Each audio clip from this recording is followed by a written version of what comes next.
જે મહાપુરુષો પરમ તત્વનો સાક્ષાત્કાર કરી લે છે, પરમાત્માનો સાક્ષાત્કાર કરી લે છે ને, એ મહાપુરુષોમાં જરા પણ લેશ માત્ર પણ અભિમાન નથી હોતું કે હું જાણું છું, હું જ્ઞાની છું, હું ધ્યાની છું, હું પરમાત્માને જાણું છું, હું આત્મજ્ઞાન જાણું છું, હું બ્રહ્મજ્ઞાન જાણું છું, હું શૂન્ય શિખર સુધી પહોંચેલો છું, હું સહસ્ત્રાર સુધી પહોંચેલું છું. આવું કંઈ પણ અભિમાન એ મહાપુરુષોમાં હોતું નથી. એ તો એમ જ કહે છે કે પરમાત્મા વિશ્વવ્યાપક શક્તિ છે, એ તો અસીમ છે, અને અસીમને સસીમ કેવી રીતે જાણી શકે? આપણે કોઈ ક્ષમતા નથી. પરમાત્માની કૃપા હોય તો પરમાત્મા મય થઈ જવાય.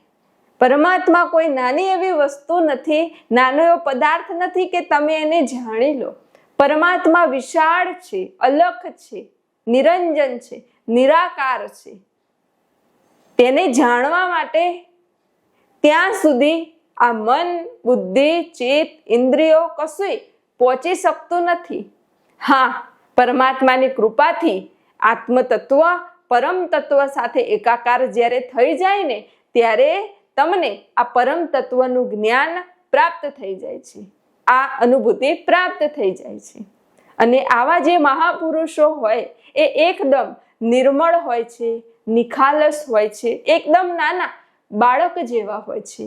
તેમનામાં લેશ માત્ર પણ અભિમાન હોતું નથી. જે એવું કહેતા હોય કે હું જાણું છું, હું જ્ઞાની છું, મને બધી ખબર પડે છે, હું બધું જ્ઞાન જાણું છું, હું પહોંચેલો છું, તો સમજી લેવાનું કે એ હજુ અધૂરો છે. કેમ કે જેને જાણ્યું, જે પહોંચ્યા, એ કદી બોલતા નથી. એ તો મૌન રહીને શાંતિથી પોતાના ભજનમાં ભરપૂર હોય છે.